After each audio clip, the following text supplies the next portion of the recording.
Alright, where did I leave off? Alright, I think I left off at the point where I had the car and I picked it up in Atlanta. And of course I had to get it to New York. So I lived in a little town called Liverpool outside Syracuse. And let's see here, vehicle registration. Right there. Yeah, what else we got? Insurance card, one of my first insurance cards. Effective February 14, 1992, that's when I picked it up. Looks like an insurance card from the next year. Vehicle registrations, $38. Didn't cost that much to register the car in New York. Insurance premiums. And of course, I would drive it in the summer and then withdraw it from use. So I got my withdrawal from use. And then a reinstatement of use, 1993. What happened next? Let's see, I must have gone down to Atlanta and picked up some stuff. Got my car cover, my t-shirt, another t-shirt. Like I said, I knew I picked up some t-shirts. Anyway, here's the receipt. What did I spend on these guys? Car cover, $126. Looks like the t-shirts were 12 or something like that. Yeah, about $12 for the t-shirts. More stuff, insurance from New York. And this one's pretty good. At some point in time, don't you want to take your car out to the drag strip? So anyway, I took my car out to the drag strip. And I had 3 trips up and down. Let's see, where's trip number 1? 11, 12. This is trip number 1. You're not going to be able to see it, but let's see, what does it say? A little bit of wheel spin. Looks like 1/8 of a mile per hour was about 69. Quarter mile time, just a touch under 16 seconds at about 88 miles an hour, but there was a wheel spin on that one. Then I got the wheel spin fixed, and it looks like I did, let's see, about 91 miles an hour in a quarter mile. I had about 15.5, and then we actually got into the heats, and I had a lot of wheel spin, so I lost. I also had bad reaction time. It's hard to get a front-wheel drive car to react properly off the line. They're just difficult to deal with. But yeah, it looks like I did about a 15.6, and a touch over 90 miles an hour in a quarter mile. So that was kind of fun. Went out with a buddy who had a 1991 T-top Camaro. What was his? I think it was a Z28. Refund. Anyway, I turned my plates in because at some point I had to move to Connecticut. Let's see here. What else did I do? Oh, battery. Yes, my battery went bad. The batteries on these cars weren't all that particularly good, so I had to buy a battery. Looks like I got a battery for it in 1996. What lasted a whopping 4 years. Parts letter. Stuff you could buy. Some of you guys who have other cars probably would have appreciated the stuff that you could have got on here. I don't know if I ever bought anything other than that, but eventually the car made it to Connecticut because I got a new job in Connecticut and I had to go down to North Haven, Connecticut, which is just a little bit outside of New Haven. And I used to work in Milford, Connecticut, which was right on the Long Island Sound. You could go out the back of the building that I worked in and just look all the way across to Long Island on a nice day. Anyway, anything interesting about this registration? I don't think so. Geez, doesn't even have a date on it, I don't think. Alright, insurance in Connecticut. Certainly there must be a date on this. Nah, I was there before that. What did it cost to insure the thing though? Pretty pricey, $576. Anyway, I got a couple insurance cards. What else did we do? Motor vehicle tax bill, $120. I must have been a part year. Here's a full tax year, $308. Here's another tax year, $336. Yeah, it just kept getting worse. And the other battery went out, so I think I gave up on getting official batteries and went with a regular battery at my Advance Auto Parts. When did I get this thing anyway? 2002. Anyway, I'm still running on that same battery, although it is shot, but it's you know, it's 18 years old now. So I'm gonna have to get a new battery. What is this? Oh, okay. I think that's when I was canceling the Connecticut insurance and bringing it into Kansas. Anyway, this is interesting. Lotus Cars USA certified mail. And in case you didn't realize it, safety recall, 1991-92 Lotus Elans. Apparently the fuel tanks were strapped in a little bit too tight. Possibility of fuel leakage during the remedy period covered by US law. Anyway, to get my car fixed, I had to drive it like 500 miles. They didn't want to do it, so my car's never had the recall thing done on it. But hey, they knew how to find me, and they did that. Let's see, I think we got to get rid of the North Haven stuff. When do I get into Kansas? Here we go, here's Kansas. The Kansas Highway Patrol Vehicle Examination Certificate. Looks like I brought it in on April of 2004. And somewhere around that time, Dave Bean Engineering bought a whole bunch of the stuff that Lotus USA had for these cars. And this happens to be an invoice for one of the window, power window mechanisms. I don't remember if it was the left or right. It looks like it's the right-hand side window regulator. $360. I've never put that in.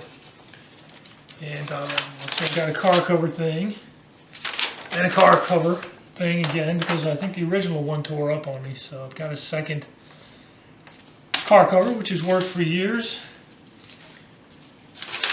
More Kansas title and registration receipt. What do I do? Property tax, $60 property tax out here in Kansas. I mean, Kansas is a good place. This must be around the time I stopped driving it, because I've got the never put the sticker on the car. So I must have gotten into the storage facility and sat there for the last however many years.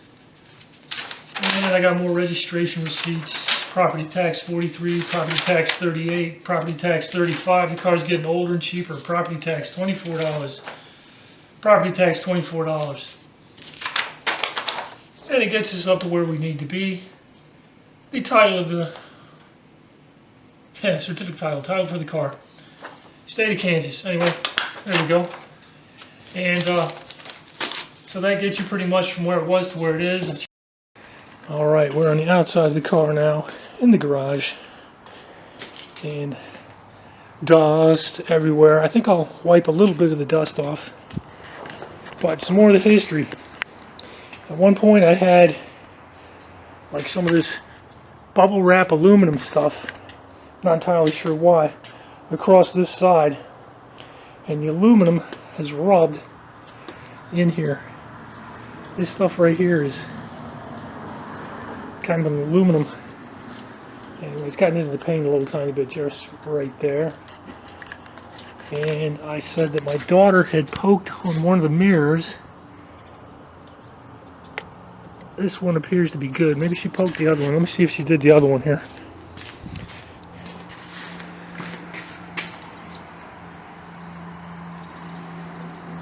Yeah, not entirely sure. I know she did something to one of the rearview mirrors. Let's go in here real quick. Alright, how are we looking? Let's take a look at the mileage up there. 27,264. Yeah, I know it was about 27,000 miles, so car hasn't had too many miles on it. And if you're not careful with how you take the top and store it in the back over here, these bows, this one in particular, will get out of position, and I happened to store it one time with this thing in the wrong position, so it stretched this. These have been stretched, so they don't actually fit too well. And it's got the same thing on this side, but yeah, I don't know, I could probably fix that. Probably wouldn't be too bad. There's no window over here. Good story with that one. Had ex-girlfriend. I kept having to tell her, don't get out of the car and slam the door. Over and over and over again, I told her, don't slam the door. And the one time I tell her not to don't slam the door, you know, what does she do? She slams the door. And the window was down. The window was down about this far. So it's not like it was up and it hit right there. It was down. And the entire thing just went kapow, and you could hear stuff snap down inside here. Now, it didn't go down, but you could tell the stuff broke inside. And then I was out with a buddy of mine, and I told him, do not hit the down button on the glass. The glass is going to like just go smash if you hit the button. And he didn't listen to me. And sure enough, he hits the friggin' down button, and the glass, which was, I had it up at the time, went bam, and that was the end of it. And it tore up this mechanism. So that mechanism is this that I've got sitting down there. And that's what I paid 300 and, let's get that out of the way. That's what I paid 360 bucks for or whatever. So it's down there. I've got the stuff. One of these days I'll get around to it, but we need to get the we need to get it fired up first. Let me see here. Let's see if we can get into the front. There it is. All right. And where is the thing? I know it's around here somewhere. Let's pop that loose. There it is. All right. There we go. Got a little support right there. It pops in right there. And anyway, these are the headlight doodads, which of course will be busted, given their advanced age. That one worked the last time I turned the car on. This one, of course, has been busted. This one's been busted for years. Yeah, I can tell it's doing nothing. This one may actually still be doing something. Hard to say. Feels like it's got more resistance than the other one does. Anyway, fuel injectors have got to be pulled out. That's going to be a pain. 1, 2, 3, 4. But I think if I get those guys cleared out, I can get it fired up. But, yeah, it's unmolested. Needs a little bit of antifreeze in it. But definitely nothing in there. I just need just a little tiny bit of TLC. It'll be back on the road. But why don't I get some dust off of it here real quick? There's another shot at this. Is that beautiful or what? No glass, no scrapers. Fantastic. Let me get some of the dust off. Alright, I got one more thing to add to this story. I forgot about this. But can you see that I don't have a cap on the end of this? Well, I don't have a cap on the end of any of them, as a matter of fact. You see, I had a housemate one time, and he was kind of an idiot, and he always claimed to be the man. I'm going to pay my bills. Well, he ended up backing his car into my Beetle, so he smashed the fender on the far side over there. And in addition to not paying his Beetle and being just a jerk like that, when I kicked him out, he came back to the office. I had drove this thing to the office one day, and yeah, he stole my caps. So yeah, that's what happens to you sometimes. Alright, now I got a little bit of dust off of it. Let's do a little bit more of the inspection here. Alright, you see how this has gotten hit? I did this almost on the first day, and I've never really hit it since. I was going into a grocery store parking lot in South Carolina on like the third or fourth day I had owned it. I was driving it back to New York and just didn't quite realize, one, how steep that curve was, and two, how low to the ground that front end is. And hit it that one day.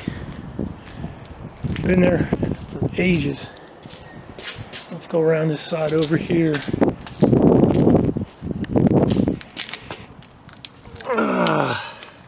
Of course, these are the original Goodyear Eagle GSD tires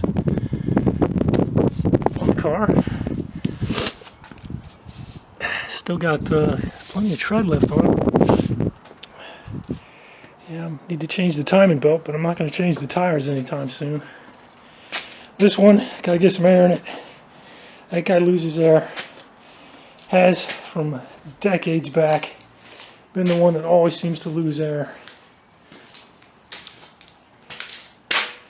This side of the car looks pretty darn good.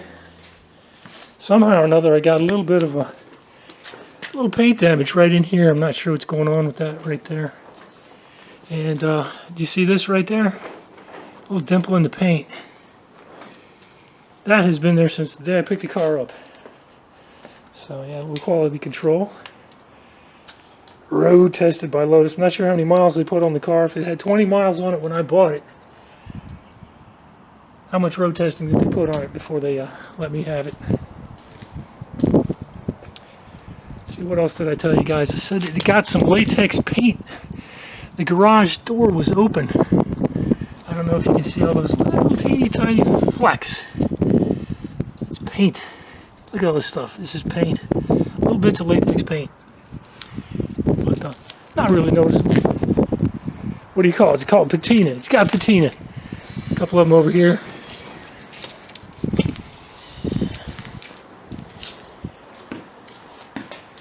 And of course this is all dark on this side. And we already did the inside. I showed you where the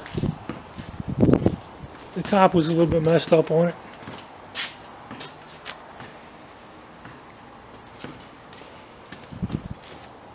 I haven't got much more for you. I think that's about it.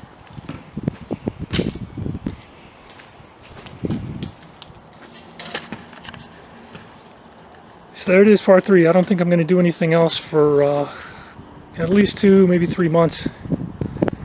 So it's probably going to be almost summer by the time I get around to doing the fuel injectors. That should be next thing I do. Later.